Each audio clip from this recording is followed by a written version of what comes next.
This program outlines a process for determining ADA paratransit eligibility by conducting a physical functional assessment of applicants' transit skills.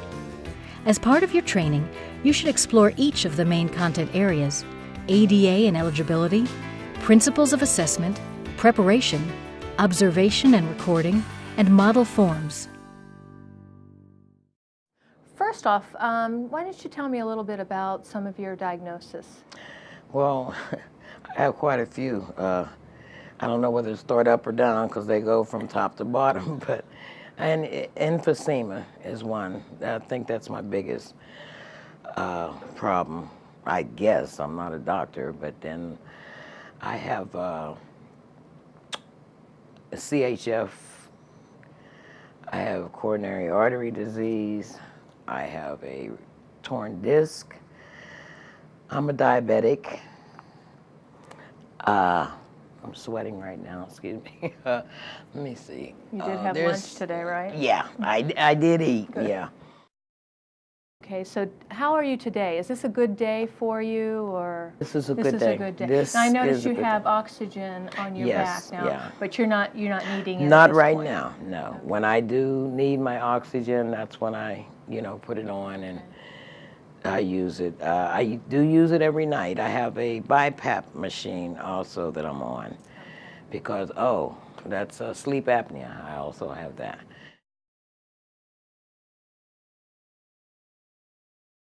If you begin your functional assessment by looking at an applicant's ability to walk and maintain balance, it will help you gauge how to safely approach the other activities. One way to do this is by using the Tinetti Balance and Gait Test. If you choose to implement the Tinetti method, begin with the balance assessment. The balance test asks you to look at sitting, rising, standing, and turning balance. Like I need to open them. Oh, good. Now the next thing I'm going to have you do is I'm going to have you just stand like that, but I'm going to push you. I'm going to push you back, and then I'm going to push you forward. So relax. But I do want to see how you manage when your center of gravity is altered a little bit, okay? Okay.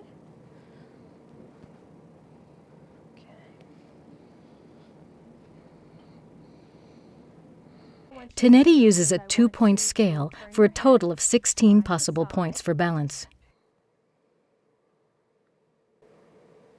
Now the next thing I want you to do is I want you to walk in a circle. Okay? Just in a circle? Yeah, just in a circle. Okay.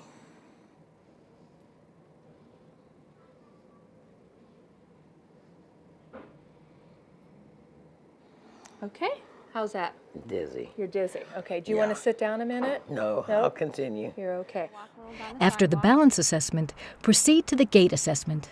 Ask the applicant to walk at her usual pace and to return at a rapid but safe pace. The applicant should use regular walking aids to complete this test.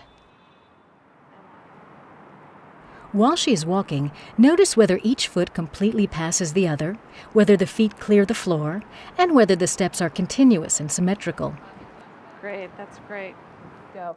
Walk all the way up to the line and pass, just a little pass and then stop, okay? All right. Ready, set, go. The Tinetti Balance and Gait test scores, when added together, determine an applicant's risk of falling level as low, medium, or high.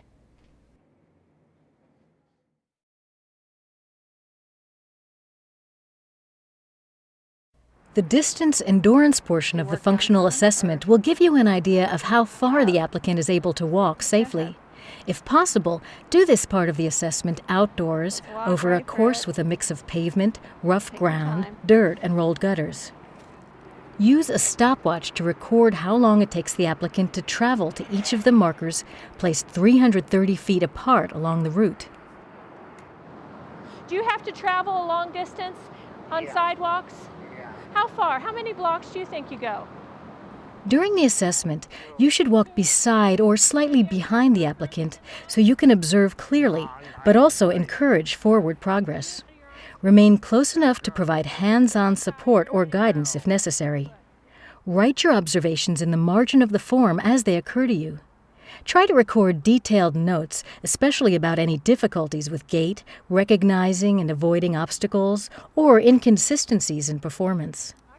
Also note areas where safety was a concern due to postural insecurity, stumbles, errors in judgment, or other apparent conditions such as low vision. Yeah, I'm just a little tired. Tired? If you see signs that an applicant is at risk of severe physiological reaction, such as becoming severely short of breath, very pale, or nauseous, let her stop for a rest. All right, just relax a little bit. Use your professional judgment to decide if the assessment should be terminated, or if a section of the evaluation should be cut short. Discontinue the assessment when the applicant's level of competence is exceeded. On the other hand, if an applicant exhibits inconsistent symptoms and there are no signs of physical distress, encourage her to continue.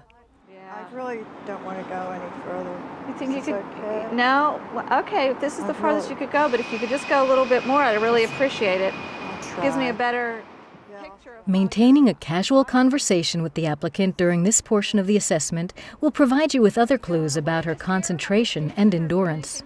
Well, no, mostly just the grandchildren are coming to visit, you know. Oh, my. Please.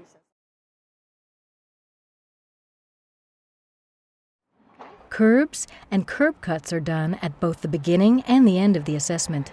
They can be part of the distance endurance route or a separate activity.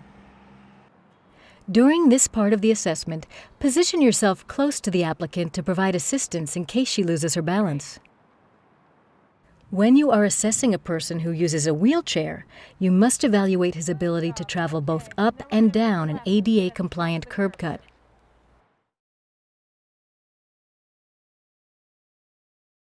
I want you to push your wheelchair all the way up to the top of that hill, little ramp, and go your normal speed. Now, I don't want you to hang on to the rail, but if you really feel like you're going to fall or something, then go ahead. But try not to hang on the rail, okay?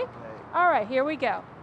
To do a comprehensive assessment of an applicant's ability to navigate slopes, you should have 4 different slopes, each with a different pitch. Almost there, almost to the top. Okay, you're doing a fabulous job. Thanks so much. Okay, I'm trying.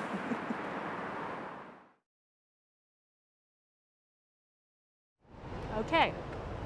Do you ever cross a busy street like this Yes. with a light and a crosswalk? To determine if the applicant can cross the street safely, observe him crossing at least 2 measured streets, one controlled and one uncontrolled. Make a note of the time it takes him to fully cross each intersection. All right, we're going to cross the street. Take your time. The usual time allowed to cross a street at a controlled crossing is 4 feet per second, but you should check with your municipality for local standards. If you are using a simulation of a street crossing, be sure to encourage the applicant to go as fast as reasonably possible, as if there were cars waiting for them. You will want to note if an applicant becomes confused, disoriented, or overly agitated or nervous about crossing the street, or if he appears to have difficulty seeing the signals or walking in a straight line while crossing. When I cross, A transit task that you must assess is the applicant's ability to stand and wait at a stop without a seat for at least 10 minutes. However, you do not have to see her stand in a static position for the entire time. Like anyone at a bus stop, she should feel free to shift her weight or pace back and forth. Go back to work.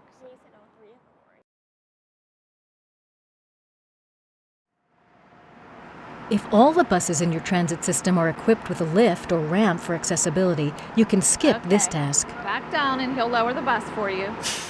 If not, an applicant's ability to climb the bus steps with and without the bus in a kneeling position is an essential part of the assessment. Okay, and can you turn around and come back down for me?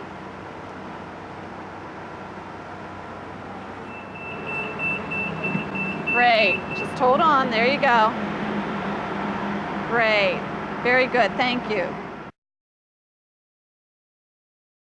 Okay, what I want you to do is you're going to push yourself forward and back onto the ramp, okay? And I'll be there to help. I won't let you fall or anything, okay? Okay, go to it. Navigating onto a low-floor bus ramp is critical for applicants who use wheelchairs and for those who are ambulatory but have difficulty with high steps. If there are low-floor buses in your fleet, you must evaluate whether the applicant can board the bus with the ramp on the sidewalk and on the street. Oh, I don't think you're gonna keep, that's it, use your muscles. Be strong, give it a try. And I'm If just the gonna help a applicant is little bit not able push to you up use the the ramp okay? independently, note whether he can perform the task with reasonable assistance provided by the bus That's it. operator Good. as required by the ADA. Okay, very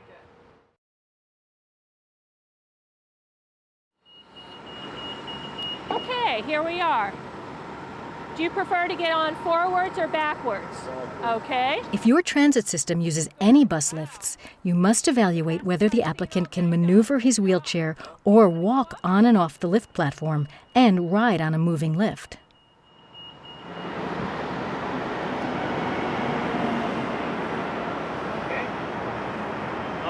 Yep.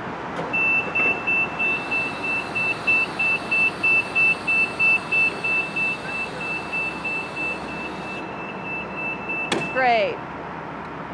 Very good. Thank you. All right, you do how you know best, okay? And I'll help if you need help. Is that good? No, it's not good. You gotta go forward and then keep forward a little more. There you go.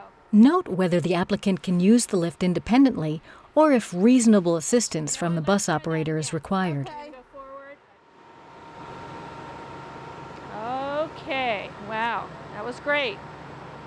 Back, keep going, you wanna keep going. You wanna get past this yellow line, there you go. A little bit further. A little bit further. There you go.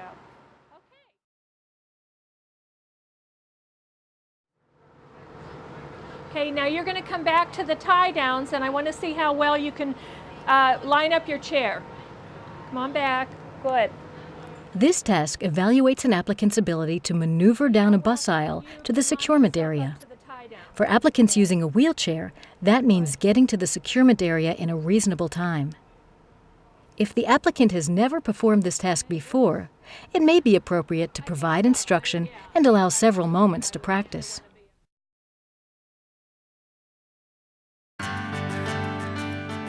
Local considerations such as methods for paying fare and policies for guaranteeing a seat are covered in the Implementation Workbook. This document also gives assessment guidelines for rail systems, where individuals may have to navigate several flights of steps or use elevators. The functional assessment is an important part of a total process that includes information from the applicant and professionals, as well as an appeals process. When the evaluation is complete, be sure to review your assessment form carefully and add any final comments or observations. Your careful and consistent assessment of each applicant is the cornerstone of a fair and equitable process for determining the eligibility of individuals who are applying for ADA paratransit service.